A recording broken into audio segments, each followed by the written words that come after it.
मेरी कर जोर विनती यही है, मानो बात जो निर्णय से कही है।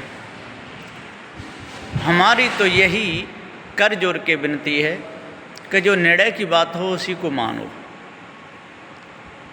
सत्य, विचारशील, दया, धैर्य, विवेक, वैराग, गुरु भक्ति को धारण करो। और जितनी चंचलता है जीवन में, ये चंचलता को त्यागो। और जो निर्णय सद्गुरु श्री कबीर साहब का है उसको जीवन में उतारो। और जो टीका सद्गुरु श्री पूरन साहब जी ने किया है उसको महत्व दो। सद्गुरु श्री पूरन साहब जी ने चेतन जीव को सत्य कहा। लोग सोने का और आभूषणों का दृष्टांत देते हैं। न सोने में ज्ञान है न आभूषणों में ज्ञान है।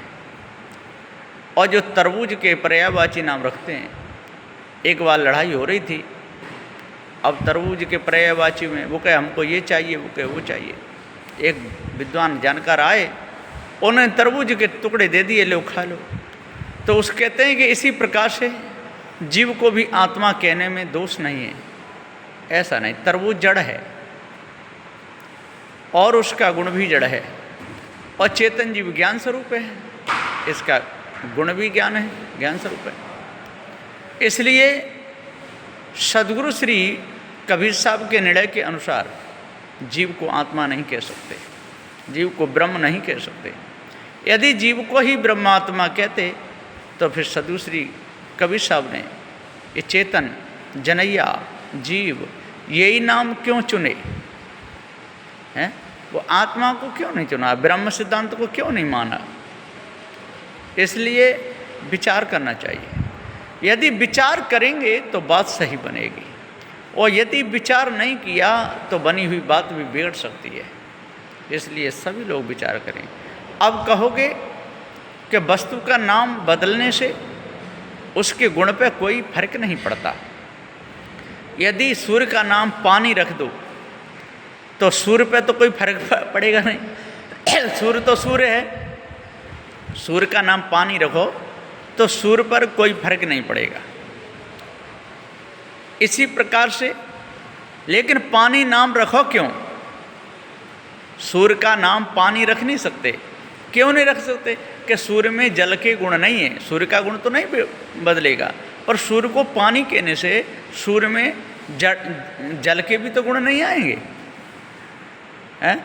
इसी प्रकार से यदि हलवा बना है और हलवा का नाम कुछ भी रख दो तो गुण तो बदलेगा नहीं। तो हलवा का नाम यदि गोबर रख दो तो गुण तो नहीं बदलेगा। अब कोई आए हलवा का नाम गोबर रखता है, अब कोई नहीं, नाम ही तो है। नाम ही तो है, नाम से क्या है? नाम पीछे क्यों लड़ते हो? आप हलवा कहते हो, हम गोबर कहेंगे। क्या गोबर कहने से हलवा का गुण बदल जाएगा? अरे बदले ना बदले, लेकिन हलवा को हलवा ही कहना चाहिए, क्यों? और गोबर गोबर रहेगा। इसी प्रकार से जो आत्मा है वो अवस्तु है, कोई वस्तु नहीं है। ये निर्णय से ठहरा दिया।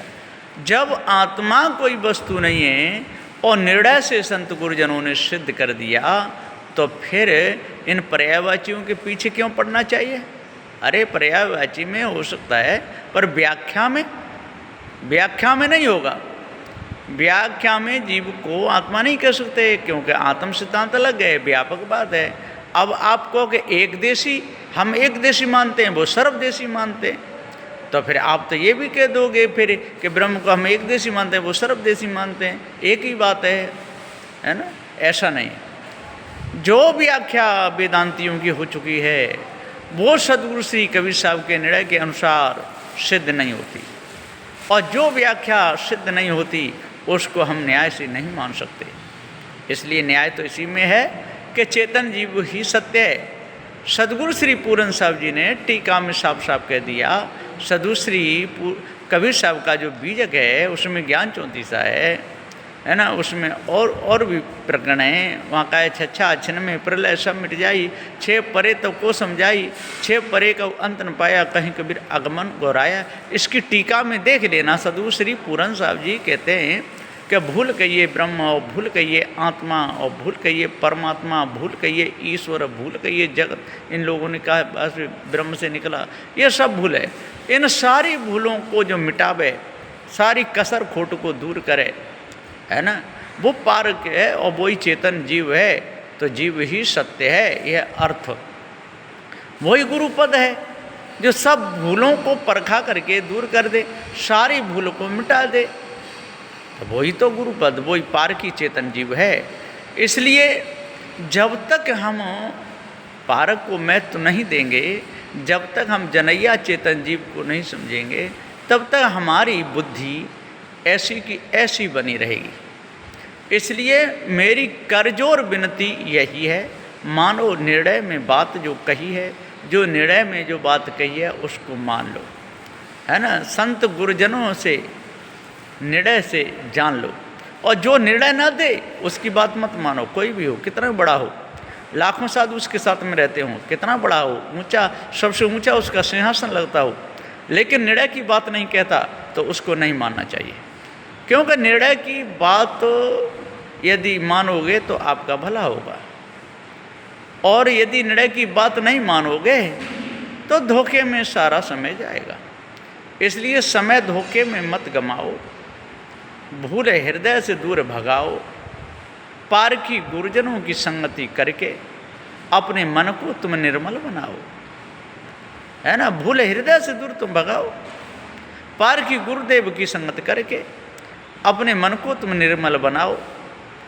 भूल जब हृदय से दूर हटेगी, बात तब ही तुम्हारी बनेगी, कोई धोखा न दे सकेगा, जिंदगानी सफल बनेगी, आपकी जिंदगी सफल हो जाएगी। इसलिए सत्य न्याय निर्णय की बात को ही मानना चाहिए। भूल को मानने से आपका कोई भला नहीं होगा।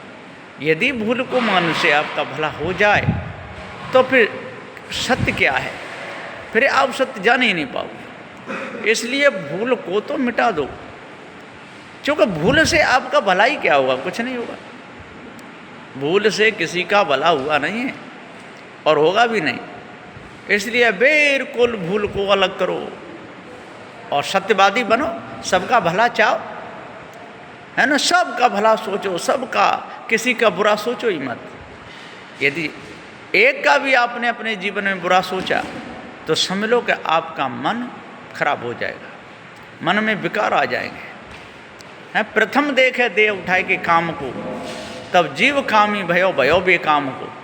यदि जरा भी मन में खराबी आ गई, जरा भी मन में वासना आई, तो आपका मन गंदा हो जाएगा।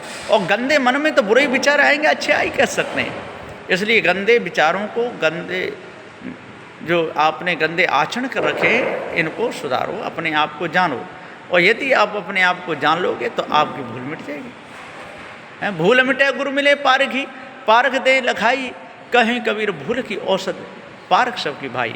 इसलिए पारखी संतों का संग करो और उनसे शंका करो, और यदि कोई गड़बड़ है, यदि भ्रम है, निर्णय ठीक नहीं है तो मत मानो, और ठीक निर्णय है तो मान लो, है ना। इतना ध्यान रखना चाहिए। और साधु संतों को भी त्रिजा पढ़ना चाहिए, भाष्य पढ़ना चाहिए, पंचग्रंथि पढ़नी चाहिए, और निर्णय है उसी को मानना चाहिए। व्याख्या में, अरे वेदांत की व्याख्या अलग है और पारक सिद्धांत की व्याख्या अलग है ना। जीव की व्याख्या अलग है, आत्मा की व्याख्या अलग है। इसलिए जो निर्णय से ठहरे उसे मानो, और निर्णय से ठहरे उसे मत मानो। बोलिए श्री सद्गुरुदेव की जय। साहे बंदगी, साहे बंदगी, साहे बंदगी।